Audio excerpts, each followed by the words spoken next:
بعتوا يطلبوا المفرش القطيفة. دخلت اجيبه من اوضه النوم، اصل كنت شايلاه في الشنطه الكبيره تحت السرير. طلعته وجيت خارجه من تحت السرير، لقيت اخوك حافظ داخل على الدولاب عدل. اتسمرت في مكاني، ما قدرتش اتحرك. فضلت اتفرج عليه وهو بيدور على الفلوس اللي كان الحاج شايلها، لغايه لما لقاها في ال5000 جنيه وخرج من غير ما يحس بيا. وقفت مبلمه مش عارفه اعمل ايه، اجري وراه واعمل فضيحه يوم الميتم، ولا اقول لاخواته عشان يمسكوا فيه ويتخانقوا وتبقى الفضيحه اكبر. كفيت على الخبر مجور وسكت. قلت في عقل بالي يا بت، عشان خاطر المرحوم بلاش تعملي فورتينا في العيله، وهو برضه ابنه والفلوس داخله الشغل. انا قلبي كان حاسس، اصل حافظ اخويا ما تفوتوش حاجه زي دي.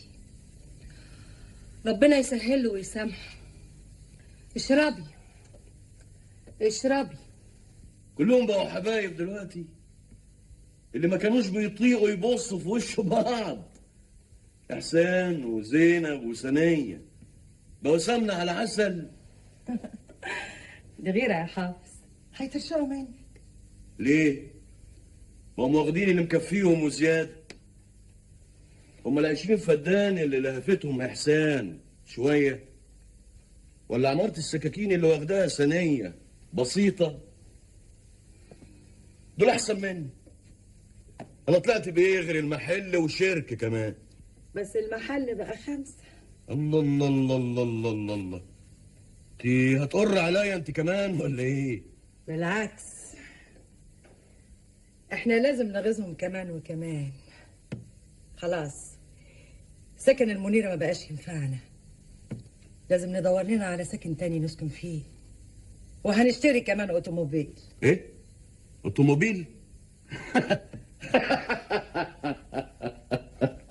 ايه ده؟ انت بتضحك على ايه؟ انا مش بهزر. صبرك عليا يا دولة، صبرك عليا يا واش يا واش، لما كل حاجة تبقى في ايدي الاول.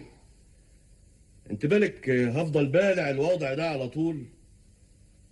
بقى انا اتعب واشقى واكبر في التجارة وافتح المحلات واكوم الفلوس في البنك، ويجي شوقي افندي يشاركني فيها على الجاهز. ما كنتش عايز اعمل معاه مشكله النهارده بالذات. بقى يا راجل عارف ان هو بيسرقك، ودول ما كنتش عاوز تعمل معاه مشكله. وهو بيسرقني بعقل، ده بينهبني عين عينك وانا نايم على وداني. ولولا شراره طلع عنده اصل وراني حسابات الفرع الحقيقيه كنت فضلت على غمايه. تستاهل. عايزه تقولي ايه يا زينب؟ انت اتجننتي؟ لا يا شوقي، بس هيحصل قريب قوي ان انا هتجنن على ايديك. عايزه تقولي ايه بالظبط يا بنت جعفر؟ عاوزه اقول لك يا شوقي انك انت اديت الفرصه لحافظ ان هو يسرقك. هو نايم على حرير ومبسوط ان هو بيهودك وبيديك الفلوس تبعترها شمال ويمين، وانت سايب له التجاره يبرطع فيها زي ما هو عاوز. وبعد انت ما كنت واقف له وحاطط ايدك معاه في الشغل ايام المرحوم والدك، رجعت تاني للسهر وضرب العود والجري ورا الافراح وعشه الالاتيه يا شوقي. زينب مالها زينب بس يا شوقي؟ زينب خايفه عليك وعلى مستقبلك ومستقبل الولدين دول وتالتهم اللي ببطن. وهو جرى ايه بس عشان تخافي عليا وتدوري لي موشح ده كل يوم والتاني؟ بسهر واضرب على العود وعشر الالاتيه، غيتي ومزاجي من زمان ومش هتغير عنهم. ربنا مديني وموسع عليا، هتضايقيها في وش ليه انت بس يا زينب؟ ويكون في علمك، يكون في علمك عشان تريحي دماغك وترتاحي. انا نصيبي من التجاره غير اللي بيسرقوا مني حافظ، ممكن يعيشنا سلاطين طول عمرنا، واللي يتفضل منه يعيش ولادنا عمر هم كمان. عايزه مني ايه اكتر من كده يا زينب؟ عايزه ايه؟ طول الليل بيتخانقوا وصوتهم جايب تاني بيت. هو جرى لهم ايه يا امونه؟ ما كان روحهم في بعض، ولسه لحد دلوقتي روحهم في بعض، لكن كل يوم بيتخانقوا. غريبه، مع ان شوق اخويا طول عمره لهم وضاربها كبنجه.